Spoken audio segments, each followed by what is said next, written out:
చేసేసి ఏదో 4 గంటలు జపం చేశా, 3 గంటలు ధ్యానం చేశా అన్నంత మాత్రాన్ని దైవ దర్శనం కాదయ్యా అని శారదామాత ఏం చెబుతుందంటే, గాలం పట్టుకుని ఎర్రదానికి గుచ్చి ఎప్పుడు 24 గంటలు ఎదురు చూడవలసిందే.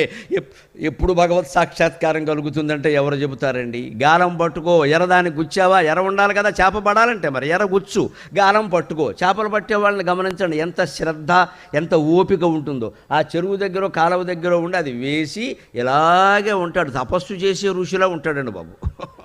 ఎందుకంటే వాడు కొంచెం కదిలాడు అంటే గాలం కదులుతుంది, గాలం కదిలితే ఎర్ర కదులుతుంది, చేప పారిపోతుంది. అందుకని కప్పను పట్టుకోవడానికి కన్నల్లోంచి బయటకు వచ్చి పాము ఎలాగైతే ఇలా నిశ్చలంగా ఎదురు చూస్తుందో, అలాగే చేపలు పట్టేవాడు గాలం పట్టి ఎర్రబెట్టి చేప కోసం ఎలా నిశ్చలంగా ఉంటాడో అలా చెయ్యాలి నువ్వు ధ్యానం అని శారదామాత చెప్పింది. అది లెక్క, ప్రతి పని నుంచి మనం నేర్చుకోవచ్చు.